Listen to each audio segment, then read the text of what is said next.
Vsauce, Kevin here, and you are lying to yourself, basically, all day long. You don't even know it. And sometimes other people are conspiring to steer your mind where it shouldn't go. You get patterns wrong, you get numbers wrong, you get prices and values wrong, and it's totally not your fault. Right? Wrong. It's why 40,320 is actually greater than 40,320. Wait. Huh? Okay, I've got two very simple math problems here under these papers, A and B. Choose the one you want to solve. Choose right now. Do you want to solve A or do you want to solve B? Go ahead. Okay, now that you've chosen, when I flip the papers over to expose the problems, you'll have exactly 5 seconds to solve the one you chose. And if you don't have enough time to solve it, you can just estimate the answer. Ready? Go!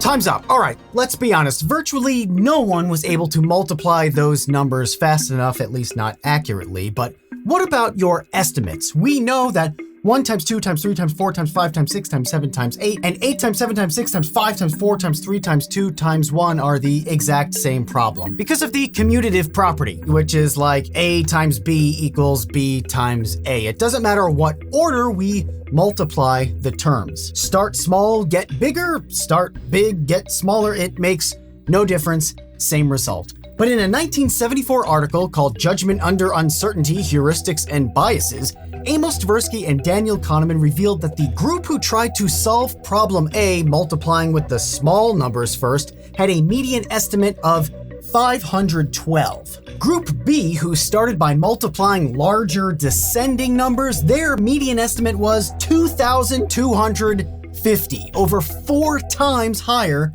than A. Just because the order of the numbers was different, that seems weird. No, that's normal. We do this all the time and just don't know it. Oh, and the actual answer to this problem is, as you may have guessed, 40,320. So both groups were way off each other and way off the truth.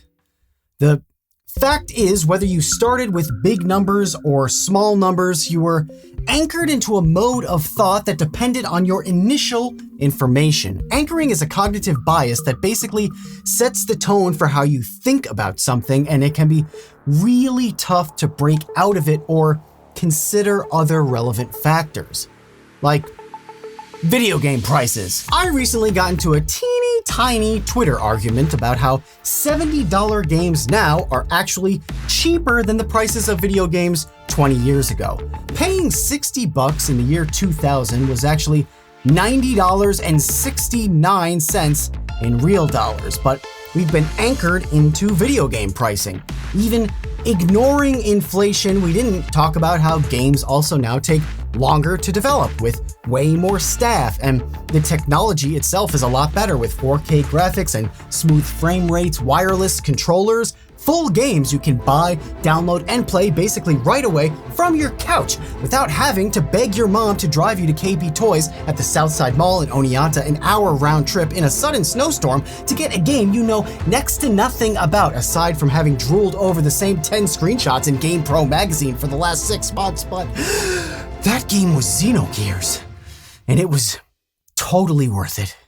And anchoring happens with stuff like movies, how a movie opens and ends. Bookend anchoring has a stronger influence on what you think of it. Have you ever heard someone say, yeah, the beginning and end of that movie were terrible, but the middle was really good? No! Coin flipping! Massimo Piatelli-Palmarini flipped a coin 7 times, and the outcome was one of these 3 sequences. Heads, heads, heads, heads, tails, tails, tails, tails, heads, heads, tails, heads, tails, tails, tails, tails, tails, tails, tails, tails, tails. The question is which one is most likely to be the real outcome. Let's say you had to bet on it. It cost you $10 if you were wrong, and if you were right, you won $30. When a group was polled, the top choice was sequence 2, followed by 1 and then 3, for all the wrong reasons. The probabilities of all three sequences are exactly the same because each coin flip is an independent event with 50-50 odds of heads or tails. 7 tails in a row is just as likely to occur as a mix of tails and heads in the second series, but since we're anchored into thinking there's typically an alternating mix of heads and tails in a sequence of 7 coin tosses, we wrongly believe it's actually more likely. Dice! I've painted 4 sides of this die green and the other 2 sides red. Same betting terms as the coin flip game, lose $10 if you're wrong, win $30 if you're right. Which outcome is more likely? Red, green, red, red, red. Green, red, red, red. Green, red, red, red. When people were polled, choice preferences also went 2, 1, and 3. That is weird. None of the 3 sequences are all that common because they're so red heavy, and red is only 2 of the 6 sides of the die. But our cognitive bias tells us to choose the second sequence because it's got a nice little mix. I don't know why I did that. It's got a nice little mix of red and green, even though the first sequence is actually contained in the second one. Look at this. Red, green, red, red, red. Red, green, red, red, red. Why would it ever be easier to add an additional throw to make the sequence more likely? It isn't.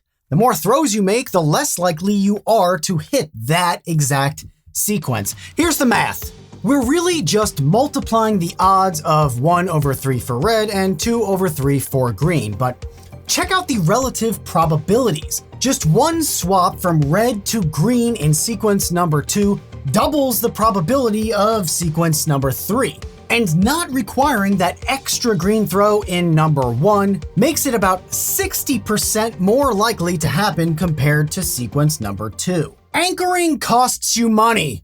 The next time you're shopping and you see something that's $19.99, yeah, $20 sounds a lot more expensive even though it's just a penny difference. But that 99 cents also anchors you into thinking about the price in an interval of pennies. So sales of whole dollars off seems more appealing. Look, if a car's sticker price is $18,000 even, you might counter with $15,000 even. But a car at $17,800 is meant to anchor you into countering in hundreds, not thousands. I began this video with this multiplication example because it's the clearest illustration of how anchoring bias can lead 2 groups with the same information just presented differently to reach totally different conclusions, both of which were dramatically wrong. Anchoring is a good thing. It's a first impression. We have to start somewhere if we're ever going to process any information in a meaningful or efficient way, but it can definitely lead you down the wrong path. And without recognizing what it is and isn't, you just have no hope of overcoming its effects. But by acknowledging anchoring bias, you're armed with the ability to choose how much weight to give it. You can stick with the good, accurate anchors that lead you down the right roads, and you can transcend those that otherwise would have caused you to get it really wrong.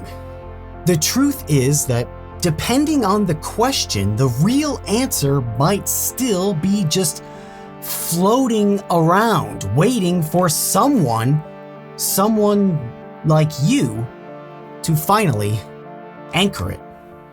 And as always, thanks for watching.